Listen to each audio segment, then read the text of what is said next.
The following is an Operation Podcast production. It's hard. There's no other way to say it. It's not easy.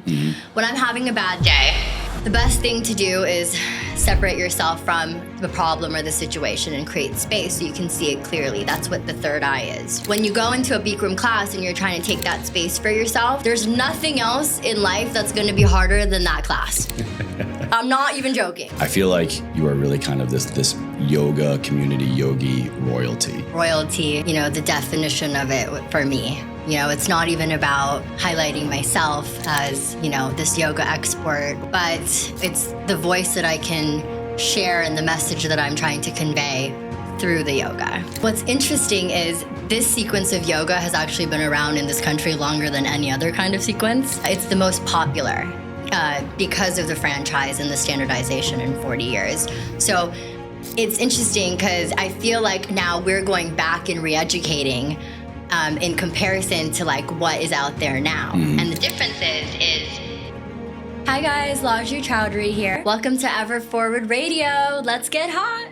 And you're not just someone who has a bunch of yoga teaching hours and teaches all over town. You're someone that grew up with it, like quite literally. I mean, I'm assuming here, maybe were you doing downward facing dog before you were crawling kind of thing? Or, at what point was yoga introduced in your life? And when did it really click for you as this is something I want to do with my life? Not just, this is just something that I was born into. So the first time I experienced yoga was actually in my mom's stomach. She also was. Of course. She's in utero. Yeah. She was a 5-time India national champion. So when she came to the United States and she was married, she married my father, they developed the Bikram Yoga sequence and the brand together. Also, the pregnancy sequence was established. So that's when, she tested out the sequence and tried everything with me. I was the first child. I have one younger brother. So you weren't just born into it, you were developed into it. Yes. Wow. Yes. So like the pregnancy sequence is a little bit different than the regular sequence. There's modifications. So I guess you could say I was the first one to really test out that pregnancy sequence that now everybody's doing. So yeah, that would be my first experience. But growing up, as a kid, I would say I was in the room like around 2 years old. Yeah. You don't want to be in the heat for more than 30 minutes before puberty because your pituitary glands aren't developed, so children can overheat. So 30 minutes, we recommend doing the floor series. And that helps a lot with the spinal growth and development, which is everything, all the nerves, the spinal cavity, everything, the brain activity starts from there. So that's what the floor is kind of focused on for children. So I started that when I was 2. And it's actually an interesting story because I don't really share this with people or anybody really. But, being born into a yoga family, everybody thought that my brother and I would come out, physically perfect because my parents are yoga experts, yoga champions, so to speak. Healthy parents should equate to healthy children. Exactly. Now, I was born with bilateral clubfoot, and my brother too. It is genetic, and basically what that means is you're pigeon-toed, and there's different degrees of it too. So it could, it starts, it affects all the way from your tarsals, metatarsals, ankles, hips, knees, the whole thing. So depending on the alignment of the joint from one joint, it affects everything else. It's the same. So all the way through the leg. So basically, when I was born, the ankles were really affected by it. So I couldn't walk. Like I was casted for 2 years. Casted for 2 years. Wow, I didn't know that part. I know. Nobody knows this. I don't share this with anybody. It's like a really personal story. So thank you. Yeah, of course. Basically, you won't find any baby pictures of me like until after the casting. So the casting actually didn't work because they try to mold the feet so that it grows into the right form and shape so you can walk properly. So it didn't work. And my brother was born 2.5 years later with the same problem. So both of my parents decided, before anything develops incorrectly, like let's go ahead and get the surgery, to tighten the ankles and make sure that everything structurally forms correctly. Was this only you and your brother? Were your parents, did they have the same issue? No, but it's it's like a skip generation thing. Yeah, okay. So I think my grandfather on my mom's side had the gene, but it didn't like show up in their feet or anything. You know, my mom has a little bit of like bunions and things like that, but there was no like problem. So to be honest with you, I really got into the yoga because I really needed it for myself.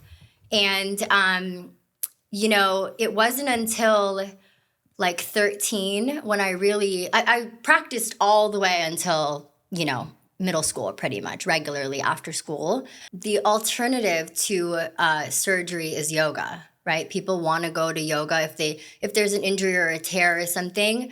So it's interesting because before, you know, my father and my mother had children, everybody would go to them for these things. And to be a child being born into this and now they're facing surgery. And now I'm facing surgery. It was almost like people, I mean, there was no other option, you know, because otherwise I wouldn't be able to walk properly.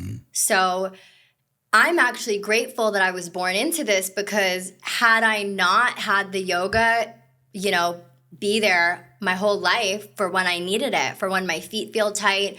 Because after the surgery, there's so much scar tissue as a kid. Your ankles, the mobility, there's the flexibility, it's just not there. So thank God I had the yoga practice, you know, alongside everything else I was doing. You know, I played 3 varsity sports all the way through high school, plus yoga. And it really, Bikram Yoga specifically, was really able to keep my body in a place where I was comfortable and at ease and not in pain. And it was interesting because on my right foot was a little bit worse. The left foot wasn't as bad. So they had to fuse my ankle on my right foot, which means it doesn't move. Yeah. So like I can't wear a heel on one foot. Did not get to wear, you know, higher than 3-inch heels to prom. So like, you know, is this that is still something. the case today? It's still the case today. Long story short, as I got older and I hit puberty and things started to get tighter, I saw the foot problem develop into my hip and into my spine. So I started to get scoliosis at 13. So it was just going up the chain. It was going up the chain. Because when you have no arch in one foot, the hips are off balance, which means your shoulders are off, your spine is off, you're sitting a certain way. The most beautiful thing about Bikram Yoga and the sequence is that it restores balance within your body. So any sort of imbalance that you have, the postures, the positions, it's synchronized perfectly to start from top to bottom, inside out. Every posture prepares you for the next one. So there's no room for injury and everything is in the natural range of motion. So as soon as you feel like you're starting to lose a posture or you can't do one, that means that's the position that you need to do because your body is deteriorating in that way. So it was interesting because at 13, when I started doing my back bends, I started to go to the side backwards because of my hips. So then what do you have to do? You do the opposite. So you do the spinal stretches forward, anything like, you know, to get it in the proper alignment, forward, backwards, side to side. The last 4 postures in the Bikram sequence are really the ones that straightened out the back and everything. So I actually started this for myself. And I really became a believer when I saw what it did for my body. Now, if I don't practice for 2 days, you know, it's like I feel like I can't even walk. Like everything's stiff, you know, because I've become so, my body's adapted. Yeah. Without it, I don't feel the same anymore. Bikram is very different from traditional yoga. And as someone that loves yoga and has a fairly regular practice, I've been off my game recently, but when I stepped into your class for the first time, I was like, oh, like what the hell did I sign up for? And I think a lot of people feel that way. You know, it's warm, it's very warm, and you go through a different variety of sequences that I've never experienced in any other yoga class. So for someone who is like stepping into this world and they're faced with this hard reality, oh, this is going to be a totally different, probably much more challenging experience. Like, what do they need to do to prepare mentally before stepping on that mat? Yes, that's a very good question. And what's interesting is this sequence of yoga has actually been around in this country longer than any other kind of sequence. It's the most popular because of the franchise and the standardization in 40 years. So it's interesting because I feel like now we're going back and re-educating in comparison to like what is out there now. And the difference is all yoga is great. Something is always better than nothing. Even if you can't do the full hour and a half, 90-minute Bikram class and you can do an hour, still good, getting the postures in. But ultimately, this class, the way I like to look at it is, it's hard. There's no other way to say it. It's not easy. When I'm having a bad day, the best thing to do is separate yourself from the problem or the situation and create space so you can see it clearly. That's what the third eye is, right? Without any judgment or anything like that. Now, when you go into a Bikram class and you're trying to take that space for yourself, there's nothing else in life that's going to be harder than that class. I'm not even joking. Probably definitely not that day. No, for sure. So you're instantly going to feel this gratification that I already did something that's better. Why is this so different, and why do these postures and this sequence of postures matter? Yes. So the Bikram Yoga sequence is a 90-minute class. First things first, you want to have your water with you. We have 2 water breaks throughout the class. Maybe even some electrolytes in there. 2, electrolytes as well. So the first warm-up is 3 postures, and those 3 postures increase your heart rate. So you start with half moon pose, which warms up your skeletal system, right? Side, backwards, forwards. And you do everything twice in the Bikram class. That's what makes it 90 minutes, and that's what makes it different than any other yoga. Why everything twice? Because the first set, everybody's body is different that day, depending on what you put in, depending on what you did physically, what activities, you might stretch different, you might be more tight, maybe you went to the gym, maybe you drank a little bit, every day is different. So the first day is really to just acclimate your body and see where you're at. And the second set of the pose is really where you're going to improve the posture and gain the elasticity. So that way you have 2 chances to do the posture, and the class is difficult. You have to pace yourself. So I always tell my students, it's better to take a couple breaths than entering a pose in fight or flight mode, because the resting in a asana-focused class is the most important thing. Bikram is all asanas. There's no flow. Asanas are poses that you hold, and when you hold them, you're restricting the circulation to a certain internal organ. So that's the difference, is that the standing in the beginning of the sequence warms up your skeletal system and your muscles, right? Okay. Then when you hit the floor, we always say that's the real class, because your heart rate is up. You've already been active in the heat for 50 minutes. So you don't need to be standing up to burn the same amount of calories to get the same internal benefits from the poses. So the standing is skeletal, muscular. When you get to the floor, you're going to work on the internal organs. Now, this is the only exercise that I've ever done that actually detoxes the internal organs in order.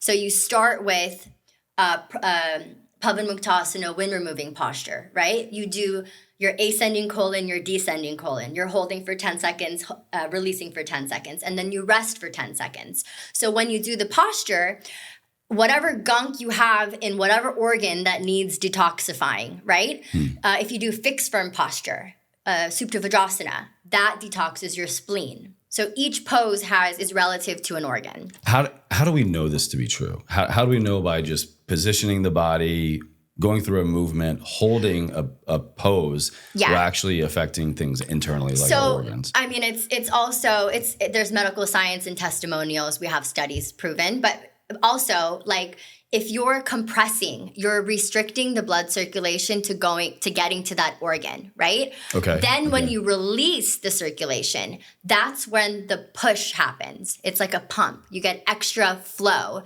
So an example, we have a posture, Tula balancing stick posture. What you're doing is you take a big step forward and you're stretching forward with the arms and you're kicking back and up with the leg. Do you remember this? I remember this one. And you actually did this really well. It's the T. Yeah. So what's happening is when you're stretching forward and you're kicking back and up, you're compressing the rib cage. It's literally restricting circulation to the heart.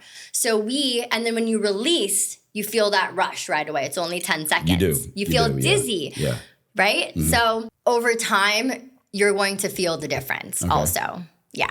So always doing less is better than pushing yourself too much in this class, because just like life, you want to pace yourself, you want to breathe, you want to make sure that at the end of the class, you're going to be getting the benefits from it, which means you have to be mindful in all of your movements, all of your breath, everything. So I have people coming into class that really want to just, it's like yoga face in the mirror. They want to hit it hard, and it's quite humbling. That's the point. Quite humbling. There you go. Yeah. And somebody that can do the class perfectly, beautiful flexibility, balance, no problem, doesn't have to sit down, they're actually gaining way less than somebody that's having a hard time, because there's so much more mileage to be gained, right? So like you as a student actually have way more, to gain than the professional ballerina who's actually in there to adjust her hips from all the deteriorating from years ago. So it's a different practice, right? Yeah. So all right, we're doing everything twice. Yes. There's a unique flow and sequence. So we started standing, and now we're getting to the floor. So you have the warm up, the first three. We don't have a water break until after the first three. You want to keep the heart rate up.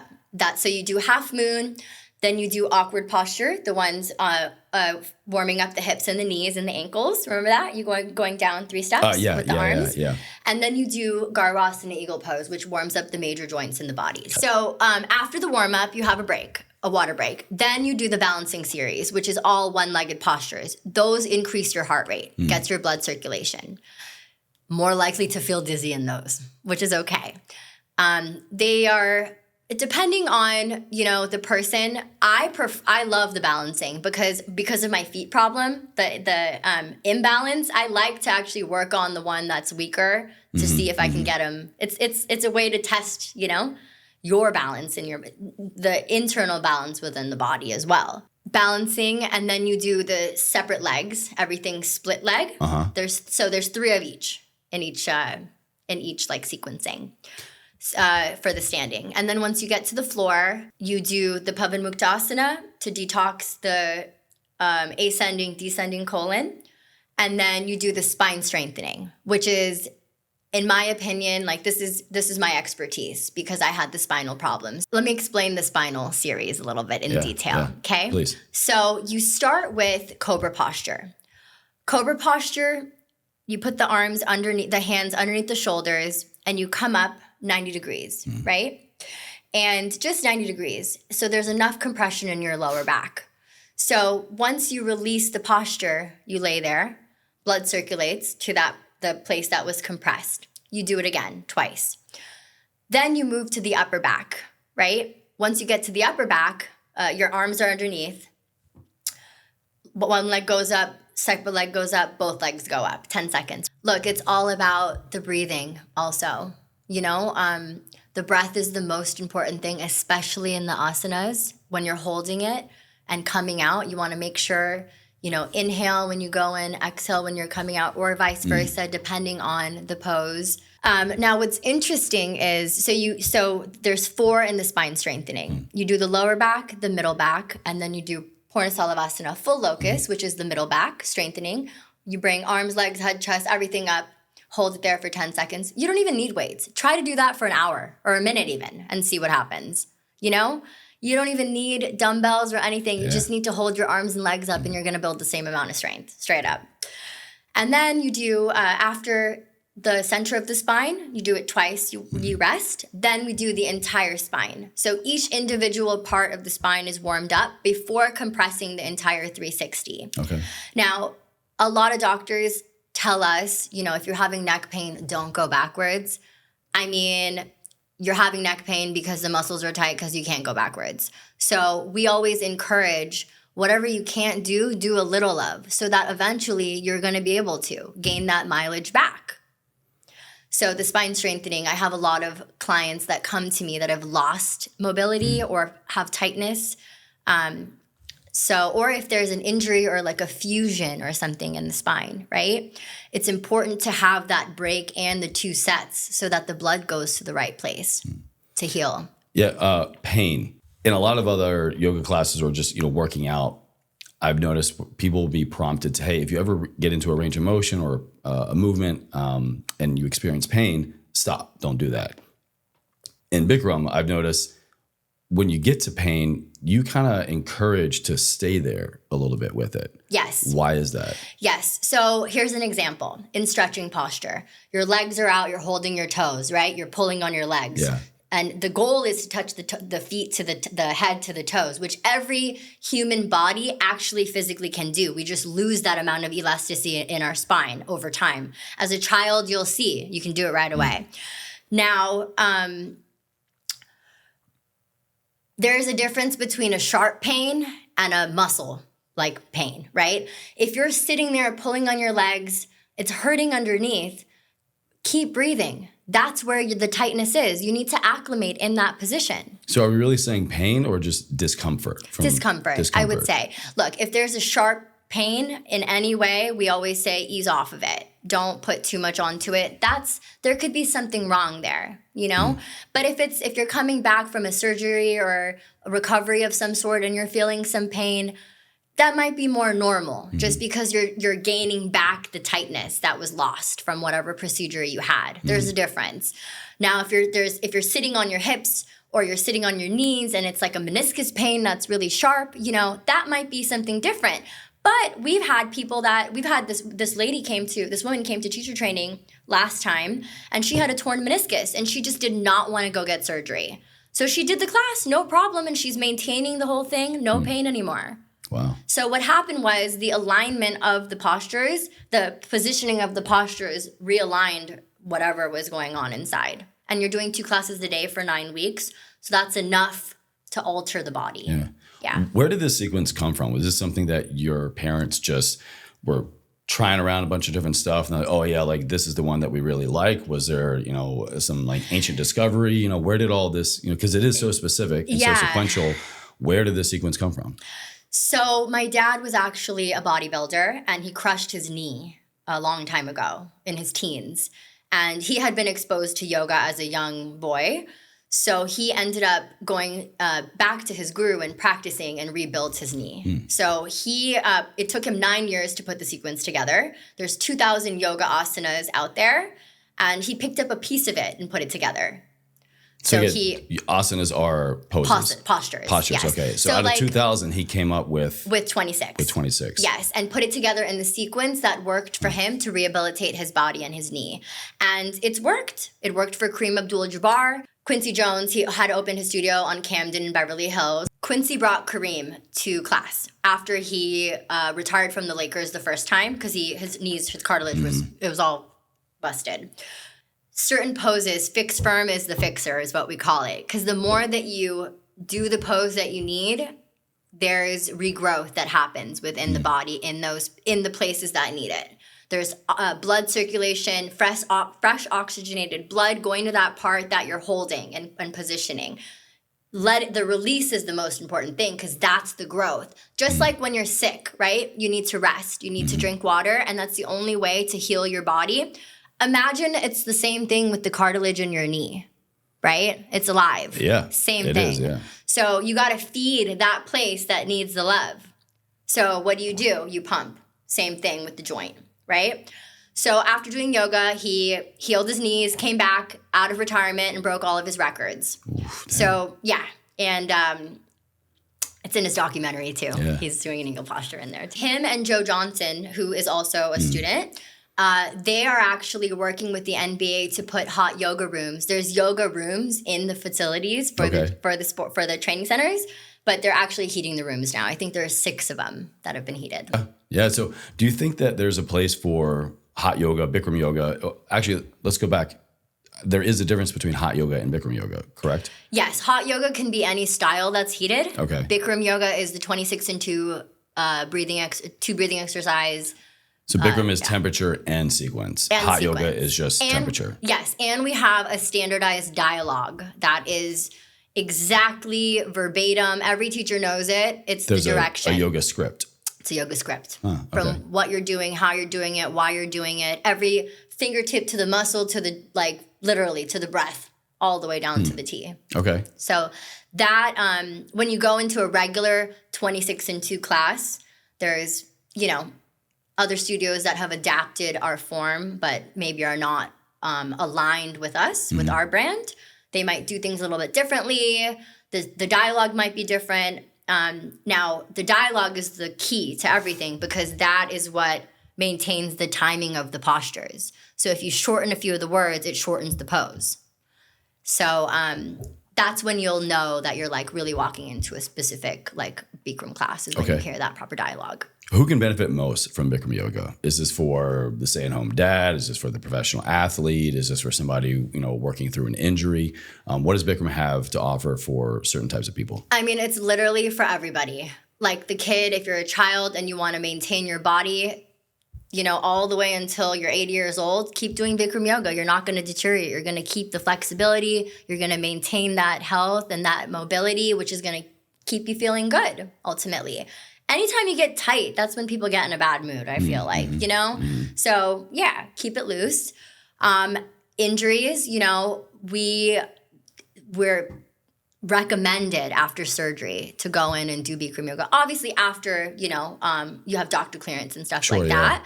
We have a lot of hardcore practitioners, though, that believe, like, right out of surgery, I want to get into the room because I don't want to waste any time for any tightness anywhere. Well, they want the heat, they want the blood flow, the oxygenation, Yeah, so it's really, really good for recovery.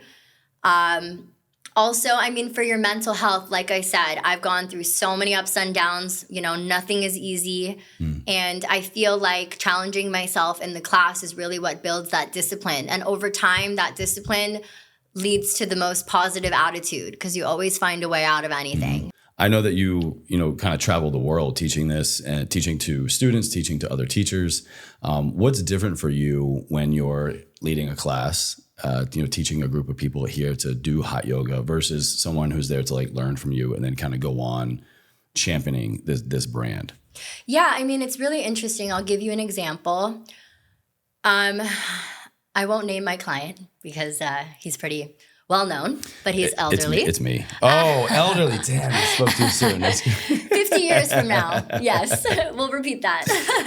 It would be interesting, though, if you start now to see in 50 years how much we'll put a timestamp here. We'll come back. Yeah. So like somebody that's older who's gone through maybe, hip replacements and, aneurysms and things are just off.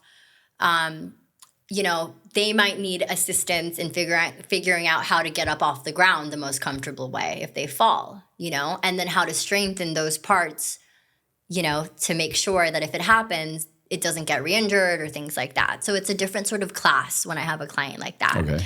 Now, when I'm teaching a beginner, it's actually so interesting because when a new guy comes into the class, everybody's like amped up and then they get their ass kicked. Literally, ass kicked. Yeah. Wiped out on the floor, dead. And I always hit them up. I'm like, hey, are you good? What's up?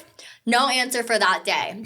But then the next day, it's like, oh my God, I feel amazing. Yeah. I need to come back tomorrow. I'm sold. And it's the challenge. This class is a gas station. Every exercise that you do creates impact. Here, you're taking space. You're creating space within your body, allowing, energy, fascia breakdown, which stimulates your brain, new thoughts, all that. It's really after the class that you feel the effect of the class and how good you feel. And you're honestly like kind of on a high. It's a natural high for 24 hours. And then once it goes away, because you just feel better. You've stretched yourself out, you're standing taller, your chin's up, you feel more confident, you feel like you can breathe better, all of the above. And then suddenly you don't feel as good again. So you need to come back. That's the difference. So she trapped us. It's this never-ending cycle of just sweating it out. Do you find when you bring in teachers, are they all already practicing yoga instructors, or are they all brand new? Is there any like unlearning that needs to happen if maybe a yoga teacher comes to learn Bikram? Yeah, so absolutely. That's such a good question. I have a sort of different teaching strategy where it's the rule of threes for me. I will constructively criticize, I will correct, and then I'll encourage. And I feel with new beginners and new students, that cycle really works. It's interesting, like new students really, sometimes they want attention, but not too much attention, So you need to know like when that is. So yeah, I always like go back to the threes, like making sure like, oh, it is a new student. I corrected them. Did I also encourage them? to make sure that they feel like maybe they didn't do the correction right too. It's good that they tried though. Yoga is about trying it the right way. You don't do it. What is maybe one of the biggest preconceived notions that you can think of that a already practicing yoga teacher comes into to learn Bikram? What is the biggest preconceived notion or biggest unlearning they have to do? Is there like one thing that you're like, man, every yoga instructor, the majority of yoga instructors, we have to undo this before we can build up on here?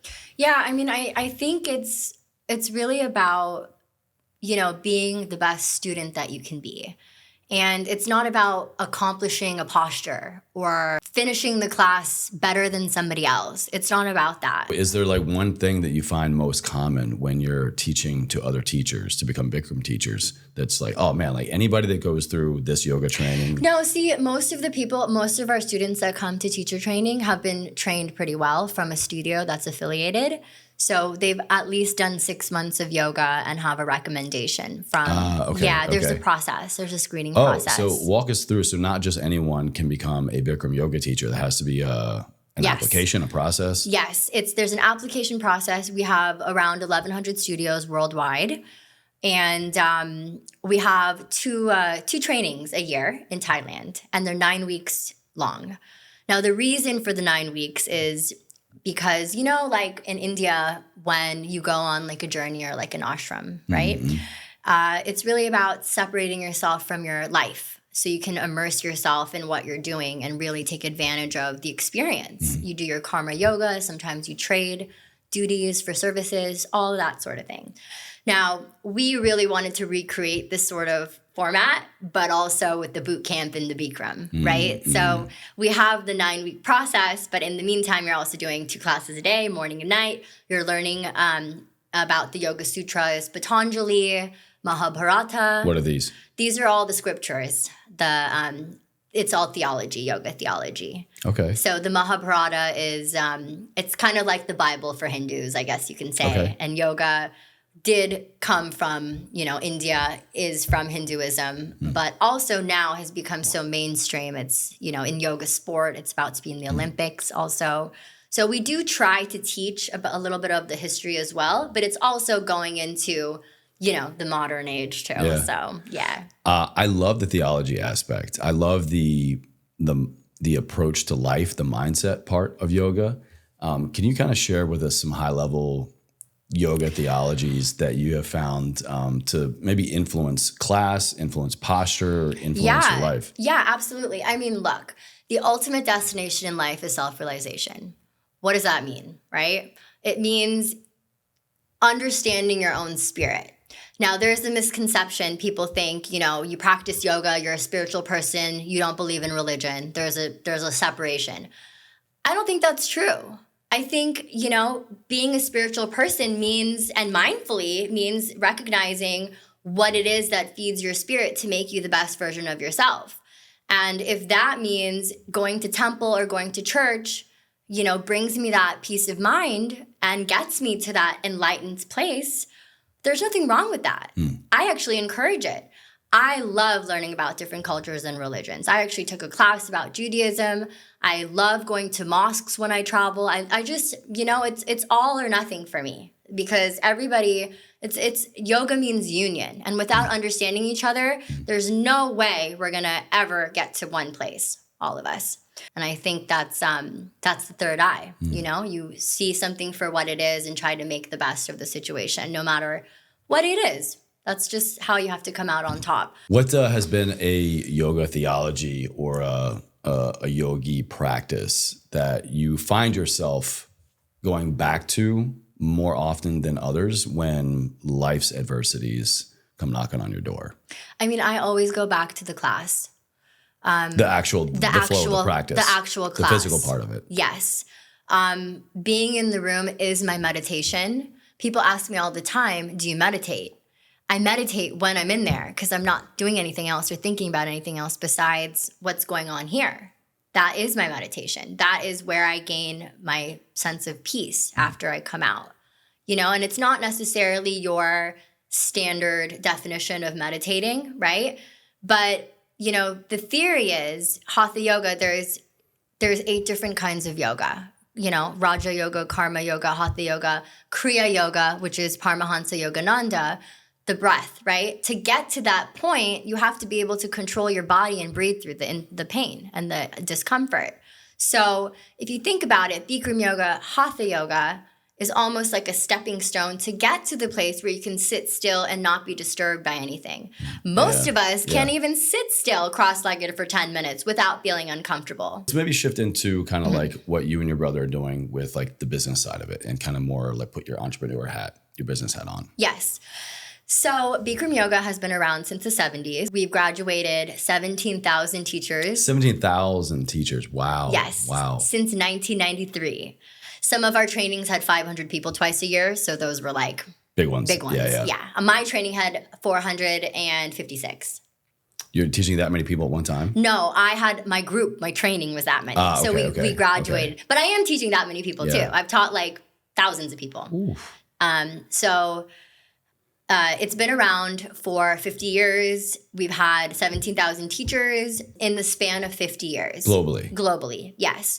Now, after COVID, everything kind of closed down. Half of the studios had to shut. So after COVID, we came out with around 1,146 still existing. How was it going through COVID like that as a business owner, as a physical business owner, a business that really thrives and relies on people coming together in person, sweating it out during a time when everyone was doing the opposite of that, wanted nothing to do with that. How did you all survive that period? I mean, a lot of us didn't, to be honest with you. It was really, really difficult for studio owners. Leases were not being, it was a mess. And I know you and your brother are kind of spearheading this comeback. I know you're doing a lot with, now that, locations are opening back up, people are, in my opinion, really fine coming back together for community, for exercise. What is maybe happening now as you guys are doing this kind of reintroduction of the brand and in physical spaces? How are you doing it? What are struggles you're having getting this back out there? And what is the community's response now? Yeah. Well, to start with the community's response, everybody is really excited that there's an opportunity to come back together. Now, the studios are all in different places. We were standardized for a long time. You find the same class at the same place, same time, same schedule, same cost, right? But then after COVID, it was a battlefield out there to try to figure out how to stay open. A lot of studios had to change the classes. Maybe they're not all Bikram Yoga now. Some of them have other classes too. What I've found, though, is the ones that have stayed open and not changed anything, like Bikram Yoga Irvine, Bikram Yoga San Jose, several studios, they have actually managed to keep the clientele, very, very strong, and they're doing better than the ones that actually have shifted. Oh, wow, really? Yeah, because I think, when you're a customer for a long time at a place and you see a change, that can also kind of throw it off. Yeah, we don't like it. Yeah, nobody likes that. We all like to go in and know what we're getting. Yeah, I know what I like and want to come back and get the same thing, And that's what the beauty of Bikram is because for the person that doesn't want to go into a class and have to use their brain to think and listen to the instructor, God knows even where the instructor has been trained. You know what I mean? There's so many different trainings out there. I mean, I've heard of instructors that are teaching hot yoga that have not even done a hot yoga training in the hot room, So I'm fearful of that. Like, I really advise to really look into where you're getting your class from and who your teacher is, because you never know. There could be an injury. You don't know what they're teaching. So when you go to Bikram, you know exactly what you're getting and you know exactly what you're going to do. You know exactly what you need to work on for the next day. Maybe one day this leg was bad. Okay, now I need to work on this leg, So you have that peace of mind going into it. So the community response sounds like it's been great. Yes. But also I know you and your brother are kind of like the next generation of this business, of this movement, of this practice. What are you doing differently now? And what is your biggest focus for this reintroduction? Yeah, I mean, our brand has been around for a long time. We're reinventing the wheel for the second time. Yeah, basically. My brother runs the teacher training. He's handling, the international side of that. I have been working mostly on the U.S. studios and the franchise and trying to figure out what is needed for our community takes a lot of assessment. But there's so much love out there, and there's nothing else I'd rather be doing. I grew up, in the studio community. Yeah. Like this is my world. So yeah, it almost, there's nothing else I'd rather do. So what, as you and your brother have been going through this reintroduction, this rebrand of Bikram Yoga, what has been the biggest obstacle you've had to face, and why haven't you given up on it? I mean, I think the biggest obstacle I've had to face is, just media, ups and downs, people who believe in yoga, people who don't believe in yoga, stigma, this, that. But I know what keeps me going is the practice, because I know that it works. And when you have something that works unconditionally, I don't think, they say like, you don't need to fix something that's not broken kind of thing. Yeah, the product works for itself. So you don't feel like Bikram Yoga was broken? I don't feel like it was broken. I don't at all. But I think the yoga speaks for itself, and the community itself as well. Our practitioners have been practicing for years. Once you're hooked, and that's really, it speaks for itself. There's being able to travel around the world and walking into a room and everybody knows the same movements. You don't even have to say anything. Just doing it. That's power. That's community. That's community, fucking community. Have you wanted to give up? I have thought about like other career paths, but I mean, I designed a fashion line, but it turned into yoga clothes. So somehow I just keep going back into bridging some worlds here. Yes, exactly. Yeah. Okay. I love it though, like being able to see my students in the outfits. We're actually doing a brand launch right now. We're bringing back all the original styles from the 70s. They're all these retro shorts, really cool designs. I actually brought one for you. Thank you. Yeah. Of course. Thank you. Yeah. So all those styles are coming back now because Bikram Yoga was originally founded in the 70s. We're bringing back the original 70s styles for the rebrand and the launch. Okay. Yeah. So that's kind of what I've been focusing on right now.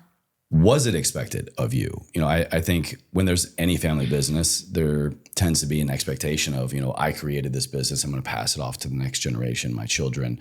Was there an expectation of your father, of you guys to take up the mantle, so to speak?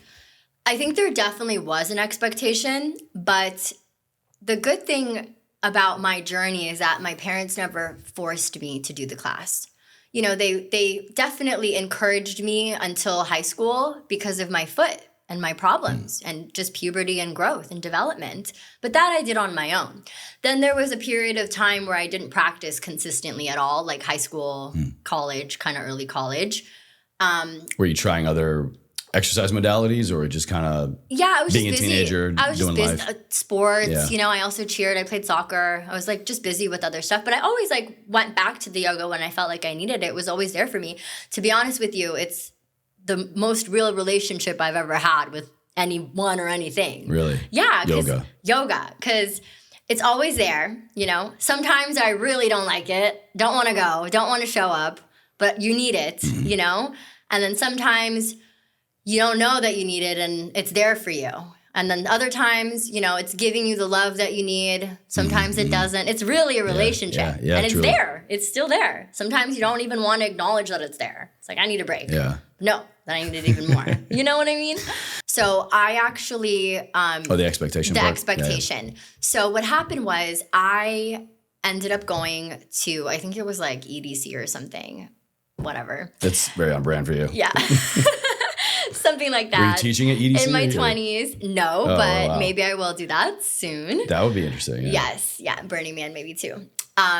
But I had come back and I just was in the worst place. Like couldn't sleep, had anxiety, fought with my boyfriend at the time, like just was unhappy. Nothing was easing me. So what did I do? I went to class at 8 o'clock in the morning at Bikram Yoga headquarters that time. Bobby McInnes was teaching. I did the full class, died because it had been a while. And even the daughter of Bikram still dies in Bikram Yoga. If you don't die, you don't come back to life. So you have to push through it to get the benefits. Yeah. It's true. That's what it is. What is it? If you die before you die, you won't die when you die. Touche. That's more like a psychedelic belief, but it kind of applies a little here. So I started practice. I did that one class and then I slept for 8 hours straight. I didn't wake up. I slept like a baby. Felt completely rejuvenated. All my problems were gone. I felt like a human being, like again. And this was the first time I really saw what the yoga class did for my mind. Because growing up, I always saw what it did for me physically. But this time I was like, holy shit, now I feel it. So I went to class the next day, the next day, the next day. I practiced for a month straight, every single day. And then I started doing doubles. And then I realized, like, you know what? I'm conditioned. I feel good.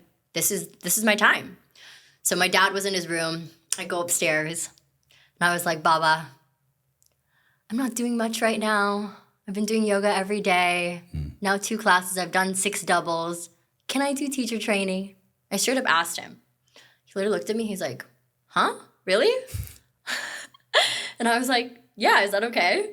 He's like, of course, mommy, of course. Of course. So I think it was really finding it on my own was what did it for me. Had my dad pressured me or pushed me, if you have any kids, you're going to be a dad. No kid wants to do what their parents do. Let's just be real. They don't. Unless you really see what it does for you.